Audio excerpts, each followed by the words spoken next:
루시와 나는 월요일에 에마를 만나러 갔다. 그녀는 우리가 예상했던 계획을 그대로 확정해 주었다. 기관지경 생체 검사를 해서 투약으로 공격 가능한 변이가 있는지 확인하고 없으면 화학요법을 받아야만 했다. 하지만 내가 이곳을 찾아온 진짜 이유는 그녀의 인도를 받기 위해서였다. 나는 에마에게 신경외과를 떠나기로 했다고 말했다. 알겠어요. 그것도 괜찮아요. 더 중요한 일에 집중하고 싶다면 신경외과 일을 그만둘 수도 있죠. 하지만 몸이 아프다는 게 이유가 돼서는 안 돼요. 저번 주와 증세는 별 차이가 없어요. 이번 일은 도로에서 장애물을 만난 거라고 생각하면 돼요. 어쨌든 당신은 현재 궤도를 그대로 유지할 수 있어요. 신경외과는 당신한테 중요하니까요. 다시 한번 나는 의사에서 환자로, 주체에서 객체로, 주어에서 직접 목적어로 돌아왔다. 암 진단을 받기 전까지 내 삶은 내 선택들이 쭉 이어져 온 결과라고 할 수 있었다. 대부분 현대적 서사에서 한 인물의 운명은 그 자신과 다른 이들의 행동에 의해 결정이 된다. 리어 왕의 글로스터는 인간의 운명이 제멋대로인 아이들의 손에 맡겨진 팔이 같다고 불평하지만 실제 그 희극의 극적 구조를 만들어주는 건 리어 왕의 허영심이다. 계몽운동 이후 개인이 무대의 중심을 차지했다. 하지만 이제 나는 인간의 행동이 초자연적인 힘 앞에서 맥을 못 추는 셰익스피어의 비극보다 그리스 비극과 더 닮은 오래된 다른 세계에 살고 있었다. 오이디푸스와 그의 부모는 아무리 애를 써도 이미 정해진 운명을 벗어날 순 없으며 그들의 삶을 좌지우지하는 힘에 접근하려면 신성한 환상을 보는 예언자들을 통하거나 신탁을 받아야 했다. 내가 에마를 보러 온 이유는 치료 계획을 듣기 위해서가 아니었다. 앞으로 받게 될 의학적인 조치는 충분히 잘 알고 있었다. 나는 신탁과도 같은 지혜의 말을 듣고 위안을 얻고 싶었다. 이게 끝은 아니에요. 에마가 말했다. 분명 그녀는 지금껏 환자에게 1000번도 넘게 이 말을 했을 것이다. 나 역시 환자에게 늘 비슷한 말을 했었으니까. 불가능한 답을 구하는 환자에게 의사는 늘 이렇게 말한다. 끝이 시작도 아니에요. 그냥 시작의 끝인 거예요. 이것이 끝은 아니라는 에마의 말에 기분이 조금 나아졌다. 생체 검사를 받고 한 주 뒤에 임상 간호사인 알렉시스에게서 전화가 왔다. 새롭게 발견된 암은 투약으로 공격 가능한 변이가 아니어서 화학요법만이 유일한 치료법이고 치료는 월요일부터 시작된다고 했다. 내가 구체적인 치료제를 물어봤더니 알렉시스는 에마와 얘기해보라고 했다. 에마는 아이들과 함께 타오옷으로 가는 중이지만 주말 중에 내게 연락을 할 거라고 했다. 다음 날인 토요일에 에마가 연락을 해왔다. 나는 화학요법에 어떤 치료제를 사용할 거냐고 물었다. 딱히 생각해 둔 게 있나요? 에마가 물었다. 아바스틴을 포함시키느냐 마느냐가 제일 큰 문제겠죠. 효과는 전혀 없고 부작용이 심하다는 최근의 연구 결과 때문에 일부 암센터들이 사용하지 않는다는 건 나도 알아요. 하지만 아바스틴 처방을 지지하는 이전 연구들도 많으니까 포함시켰으면 합니다. 부작용이 나타나면 끊으면 되니까요. 제 말이 합당하다고 판단되신다면 말이죠. 네, 맞는 말이에요. 보험회사 때문에 나중에 추가하기도 힘드니까 처음부터 쓰는 게 낫겠어요. 전화해 주셔서 감사합니다. 타오호수에서 즐겁게 보내세요. 그래요. 한 가지만 더요. 에마가 잠시 말을 멈췄다 말을 이었다. 우리가 치료 계획을 함께 짜는 것도 정말 좋아요. 당신은 의사라서 병에 대해 잘 알고 있고 이건 당신 인생이니까요. 하지만 당신이 내게 의사 역할을 맡긴다면 나는 그건 역시 기쁘게 받아들일 수 있어요. 내 몸의 치료에 내가 책임지지 않는다는 건 꿈에도 생각해 본 적이 없었다. 나는 모든 환자가 자기 병의 전문가라고 생각하고 있었다. 아무것도 모르는 풋내기 의학도 시절 자주 환자들에게 그의 질병과 치료법에 대해 시퍼레진 발가락과 분홍색 알약에 대해 설명해달라고 부탁하곤 했다. 하지만 의사로서 나는 절대 환자가 혼자 결정을 내리게 하진 않았다. 나는 환자를 책임질 의무가 있었다.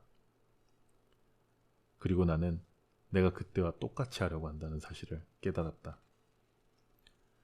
의사인 내가 환자인 나를 책임지려는 것이다. 나는 그리스의 신들에게 저주받았을지도 모르지만 내 병을 나 몰라라 하는 건 불가능하지 않더라도 무책임한 일로 여겨졌다. 월요일부터 화학요법이 시작되었다.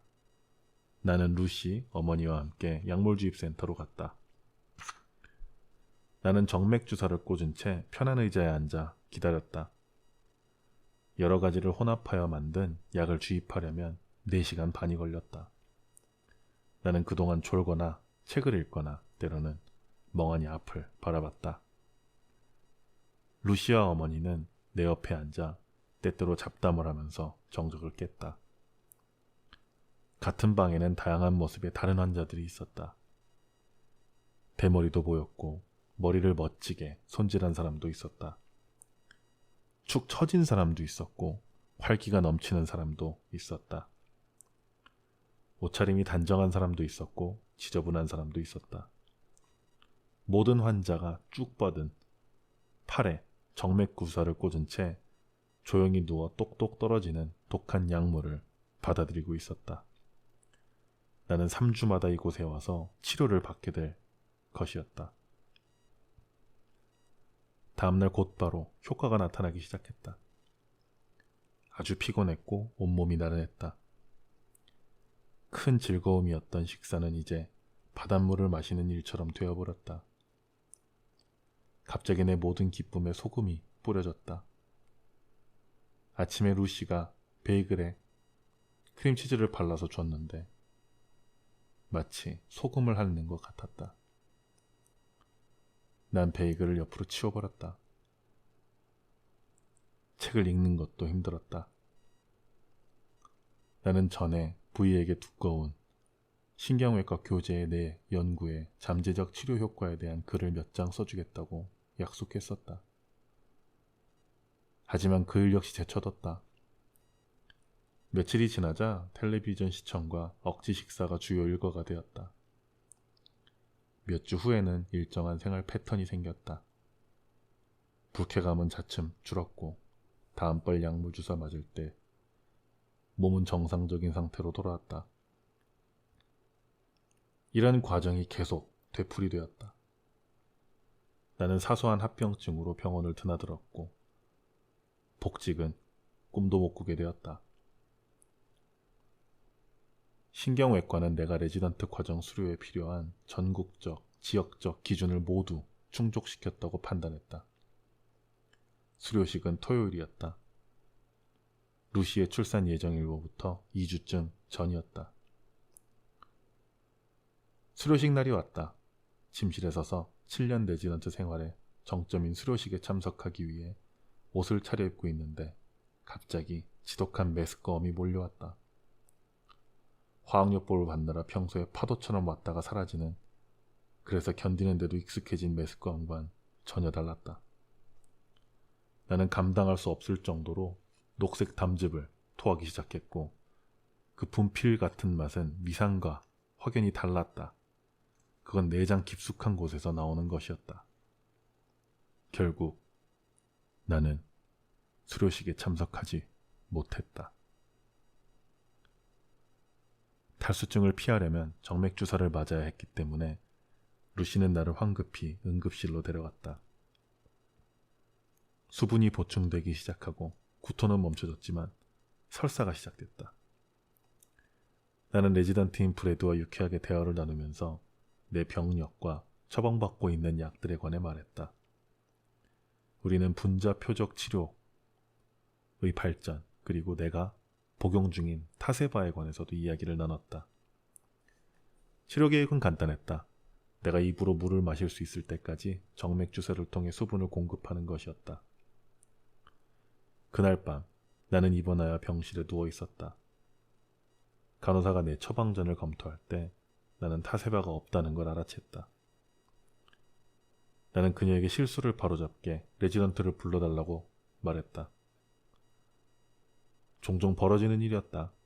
게다가 나는 많은 약을 복용하고 있으니 일일이 다 챙기는 건 쉬운 일이 아니었다.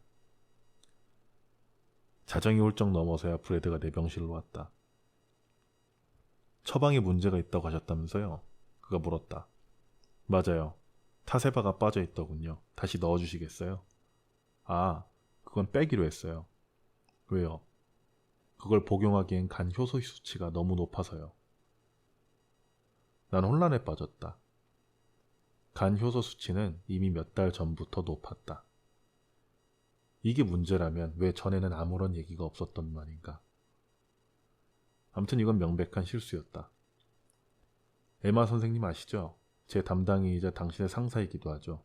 그분도 이 수치를 잘 알지만 타세바를 계속 복용해도 된다고 하셨어요.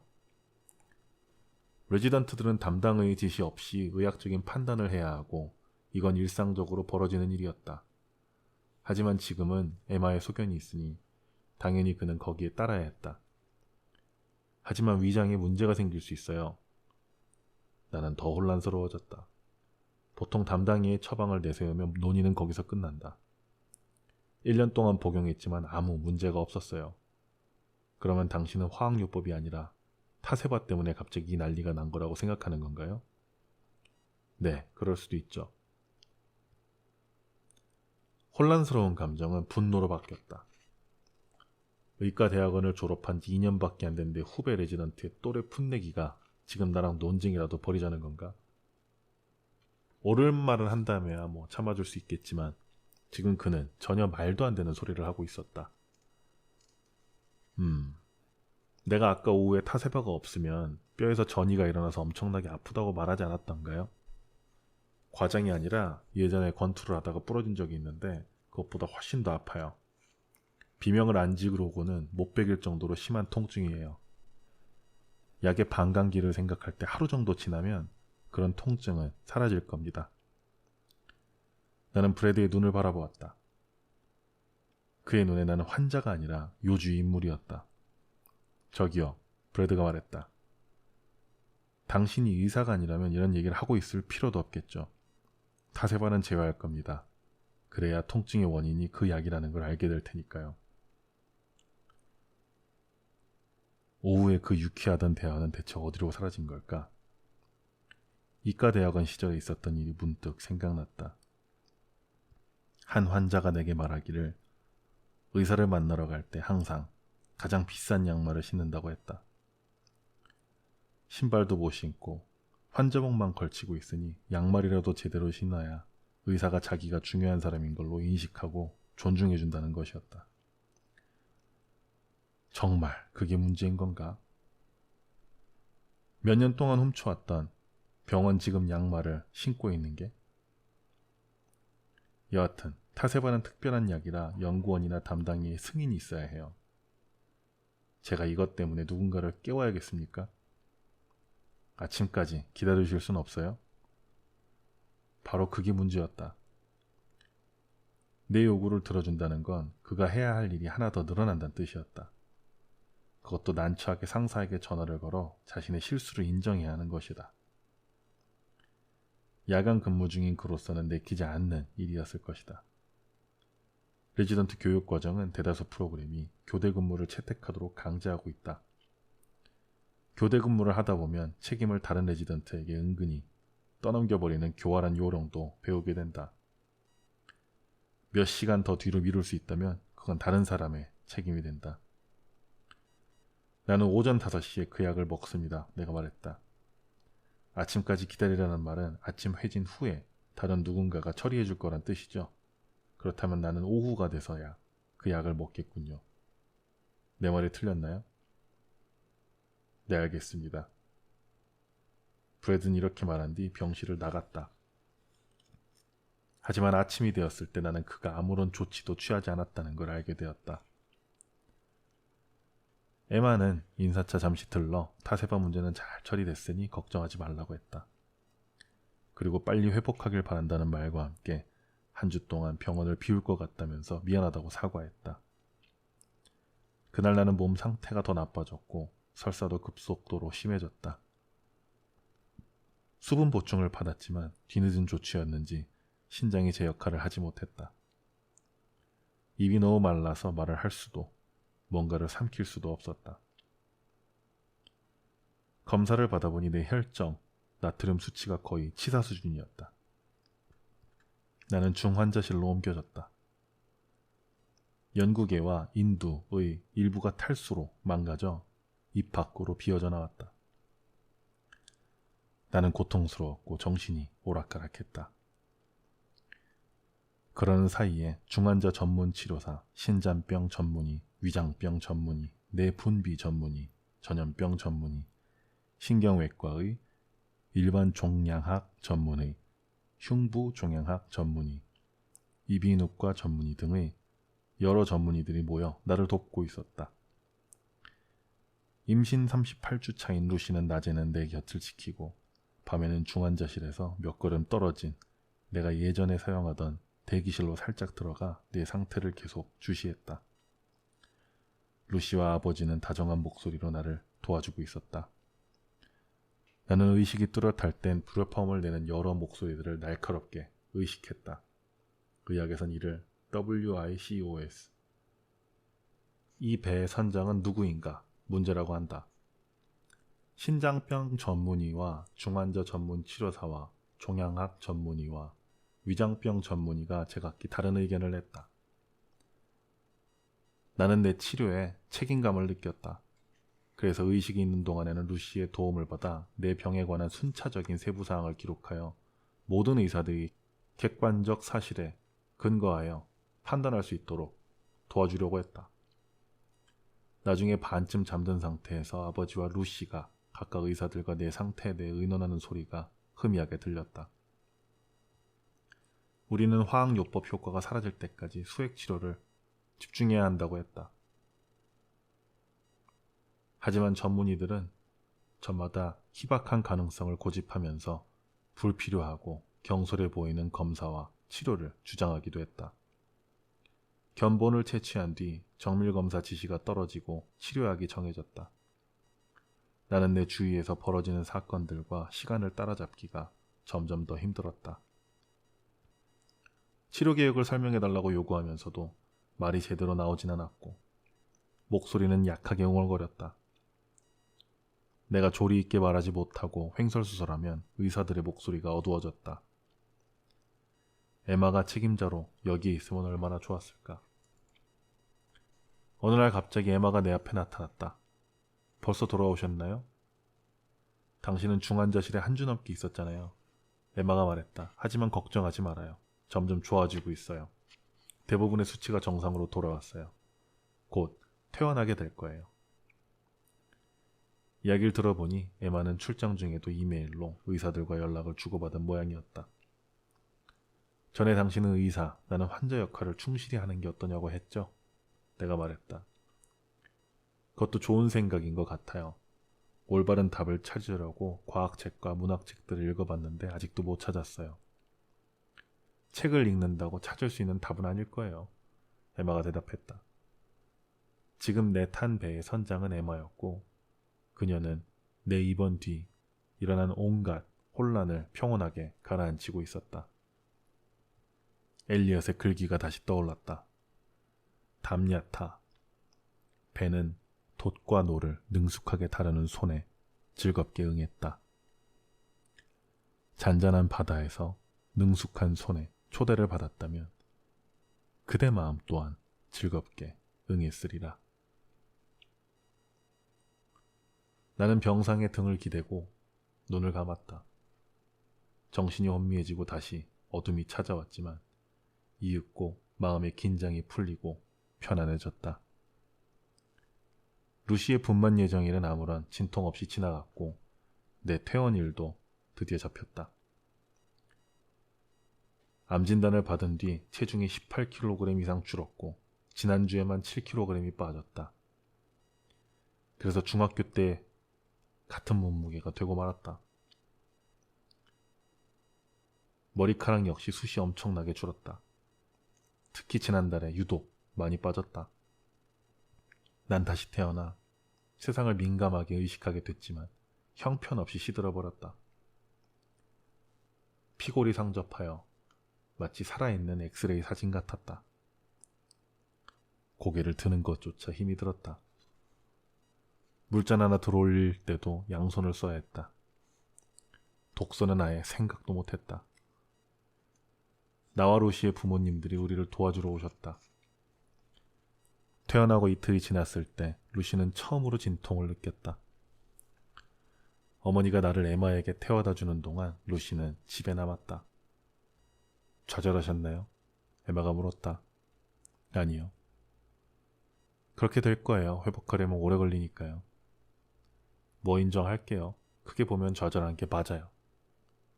하지만 하루하루 다시 물리치료를 받고 조금씩 회복하는 걸 받아들일 준비가 돼 있어요. 한번 해봤으니 별거 아니겠죠? 저번 촬영 결과는 봤어요? 에마가 물었다. 아니요. 이젠 안 챙겨봐요. 결과는 좋아요. 예전 상태 그대로 유지되고 있는 것 같아요. 어쩌면 조금 줄었을 수도 있고요. 우리는 앞으로의 일을 의논했다. 체력이 더 나아질 때까지 화학요법은 보류하기로 했다. 현재 상태로는 실험적인 시도는 피하는 것이 좋았다. 어느 정도 체력을 회복할 때까진 항암 치료는 어려웠다. 나는 축 늘어지는 목 근육을 받치기 위해 벽에 머리를 기댔다. 머리가 복잡해서 생각이 잘 정리되지 않았다. 새나 별자리표에서 혹은 돌연변이 유전자나 카플란 마이어 곡선에서 비밀을 뽑아내어 수정점을 쳐줄 예언자가 필요했다. 에마, 다음엔 뭘 해야 하죠? 더 힘을 내세요. 그게 더 중요해요. 하지만 암이 재발하면 그러니까 확률이... 나는 여기까지만 말하고 멈췄다. 첫 번째 치료인 타세바토 약은 실패로 돌아갔다. 두 번째 치료인 화학요법을 시도했다. 나는 거의 죽다 살았다. 세 번째 치료는 만약 내가 살아남아 그 치료를 받는다고 해도 성공 가능성이 그리 크지 않았다. 알려지지 않은 수많은 실험적인 치료법들이 있었다. 회의적인 말들이 내 입에서 흘러나왔다. 그러니까 수술실로 복직하거나 다시 걸을 수 있게 될지도 모르죠. 아니면 당신에겐 아직 5년이란 시간이 남았어요. 에마가 말했다. 하지만 그녀의 말은 권위 넘치는 신탁위의 말투도 아니었고 진정으로 믿는 사람의 확신 같은 것도 묻어나지 않았다. 그녀는 내게 호소하듯 말했다. 뇌를 다쳐 오로지 숫자로만 말할 수 있었던 환자처럼 에마는 내게 말을 하고 있다기보단 이런 일을 진정으로 통제하는 힘을 가진 존재에 호소하고 있었다. 그녀 역시 한 인간에 불과했다. 그녀와 나는 근엄한 분위기에서 의사와 환자의 관계로 있을 때도 있었지만 지금 이 순간엔 평범한 두 사람에 지나지 않았다. 심연에 직면하여 한없이 위축된 한 사람과 그를 바라보는 또 한 사람. 결국 의사도 희망이 필요한 존재였다. 에마에게 진료를 받고 집으로 돌아가는 중 장모님에게서 전화가 왔다. 루시가 진통 중이라 병원에 가고 있다고 했다. 나는 곧장 병원으로 들어갔고 아버지는 내 휠체어를 밀어주었다. 나는 추워서 떨릴까봐 해부골 같은 내 몸을 보온팩과 담요로 감싸고 분만실의 간이 침대에 누워있었다. 이후 2시간 동안 나는 루시와 간호사가 분만 의식을 치르는 모습을 지켜보았다. 진통이 오면 간호사는 힘을 주라고 하면서 숫자를 셌다. 자, 하나, 둘, 셋, 넷, 다섯, 여섯, 일곱, 여덟, 아홉, 열. 루시는 내 쪽으로 얼굴을 돌리며 웃었다. 운동하는 것 같아. 나는 간이 침대에 누워 루시에게 미소를 지으며 아내의 배가 부풀어 오르는 걸 지켜봤다. 앞으로 루시와 내 딸의 삶에는 많은 것들이 부재할 것이다. 내가 아내와 딸 옆에 지금처럼만 존재할 수 있다고 해도 나는 담담히 받아들이겠다. 자정이 지나고 간호사가 나를 살짝 찔러서 깨웠다. 거의 다 됐어요. 그녀가 이렇게 속삭이고는 이불을 치운 뒤 나를 부축하여 루시 옆에 의자에 앉았다. 내 또래처럼 보이는 산부인과 전문의가 이미 분만실에 들어와 있었다. 간호사는 아이가 머리가 밖으로 나오자마자 나를 보며 말했다. 먼저 한 가지 말씀드리면 따님은 선생님과 머리 색깔이 같네요. 숱도 많고요. 나는 고개를 끄덕이며 분만의 마지막 단계를 치르고 있는 루시의 손을 잡았다. 그리고 루시가 마지막으로 힘을 한번 주자 7월 4일 새벽 2시 11분에 우리 아기가 세상에 나왔다. 이름은 엘리자베스 아카디아, 줄여서 케이디였다. 우리는 몇 달 전에 이름을 미리 지어놓았다. 아버님, 따님을 한번 안아보시겠어요? 간호사가 내게 물었다. 글쎄요, 내 몸은 너무 차가워서 이가 딱딱 부딪히는 소리가 났다. 그래도 안아보고 싶어요. 그들은 내 딸을 이불로 감싸서 내게 건네주었다. 한쪽 팔로 아이의 무게를 느끼고 다른 팔로 루시의 손을 잡고 있으니 삶의 가능성이 우리 앞에 펼쳐지는 듯했다. 내 몸의 암세포는 여전히 죽어가거나 아니면 다시 자라고 있을 것이다. 내 앞에 펼쳐진 넓은 지평선에서 나는 공허한 황무지가 아니라 그보다 더 단순한 어떤 것을 보았다. 그것은 내가 계속 글을 써내려 가야 할 빈 페이지였다.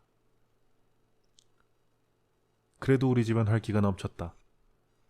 하루가 다르게 한 주가 다르게 케이디는 성장하고 있다. 처음으로 뭔가를 움켜잡고 처음으로 미소를 짓고 처음으로 웃음을 터뜨린다.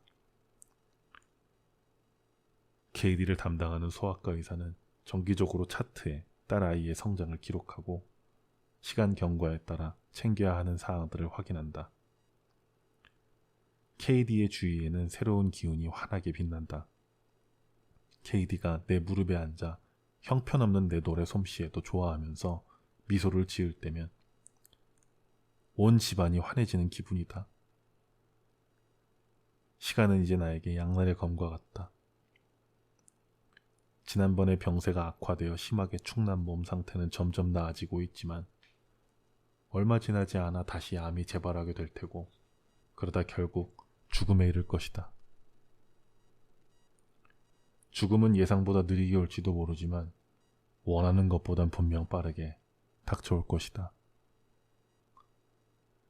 이런 자각에 대해 두 가지 반응이 있을 수 있다.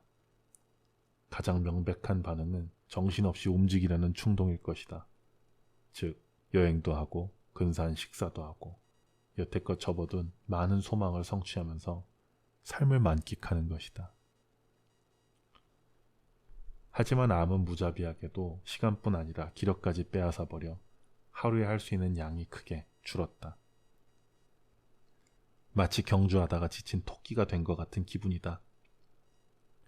설사 기력이 있더라도 나는 거북이의 방식이 더 마음에 든다. 뚜벅뚜벅 앞으로 나아가고 깊이 명상하는 방식 말이다. 물론 그날 어떻게든 버티는 날들도 있다. 빠르게 움직이는 사람의 시간이 팽창한다면 잘 움직이지 않는 사람의 시간은 수축될까? 분명 그렇다. 내가 보내는 하루는 엄청나게 짧아졌다. 오늘과 내일을 내가 거의 구분할 수 없게 되자 시간이 정지된 것처럼 느껴지기 시작했다. 영어에서 우리는 시간이라는 단어를 서로 다른 방식으로 사용한다. 지금 시간은 2시 45분이다 라고 말할 수도 있고 나는 힘든 시간을 보내고 있다 라고 말할 수도 있다. 요즘에는 전자보다 후자처럼 느껴진다. 나는 무기력해졌고 더 너그러워진 것 같다. 수술대 위에 환자에 집중하던 의사의 시절에 시계바늘이 제멋대로 움직인다는 생각을 했었지만 의미 없다는 생각을 단 한 번도 해본 적이 없다. 지금이 몇 시인지 오늘이 무슨 요일인지 이젠 아무런 의미가 없다. 의료훈련은 철저하게 미래지향적이며 나중에 큰 보상을 위해 현재를 유혹하는 참는 능력이 무엇보다 중요하다. 사람들은 5년 후에 뭘 하고 있을까 늘 생각한다. 하지만 나는 5년 후에 내가 뭘 하고 있을지 알 수 없다. 죽을 수도 있고 그렇지 않을 수도 있다. 건강할 수도 있다. 그럴 수가 있을지도 모른다. 어떻게 될지는 정말 모르는 일이다. 그러니 점심 식사 이후의 미래를 생각하는 건 시간 낭비다. 동사의 시제 역시 뒤죽박죽이 됐다. 나는 신경외과 의사이다. 나는 신경외과 의사였다. 나는 이전에 신경외과 의사였고 앞으로 다시 의사가 될 것이다. 이 중에 대체 어떤 것이 맞을까? 그레이엄 그린은 인생의 첫 20년까지이고 나머지 시간은 그 20년을 회고하며 보내는 법이라고 했다. 그렇다면 나는 지금 어느 시제에 살고 있는가? 현재 시제를 넘어 과거 완료 시제로 들어섰나? 미래의 시제는 공허해 보이고 다른 사람들의 입에 올리면 귀에 거슬린다. 몇 달 전 졸업 15주년 스탠퍼드 동문 모임에 나갔다. 분홍색 해가 지평선 아래로 질 때 나는 대학교 안뜰에 서서 위스키를 마셨다. 동창들이 자리를 뜨면서 25주년 모임에서 또 보자라고 말했을 때 글쎄 아마 힘들지 않을까? 라고 답하는 건 무례한 짓 같았다. 모든 사람이 유한성에 굴복한다. 이런 과거 완료 상태에 도달한 건 나뿐만이 아니니라. 대부분의 야망은 성취되거나 버려졌다. 어느 쪽이든 그 야망은 과거의 것이다. 미래는 이제 인생을 목표를 향해 놓인 사다리가 아니라 끊임없이 지속되는 현재가 되어버렸다. 돈, 지위, 전도서의 설교자가 설명한 그 모든 허영이 시시해 보인다. 바람을 쫓는 것과 같으니 말이다. 하지만 절대 미래를 빼앗기지 않을 한 가지가 있다. 우리 딸 케이디. 나는 케이디가 얼굴을 기억할 정도까지는 살 수 있었으면 좋겠다. 내 목숨은 사라지겠지만 글은 그렇지 않다. 케이디에게 편지를 남길까 하는 생각도 했지만 대체 뭐라고 써야 할까? 케이디가 15살이 됐을 때 어떤 모습일지 나는 알 수가 없다. 우리가 지어준 별명이 딸 아이 마음에 들지도 알 수 없다.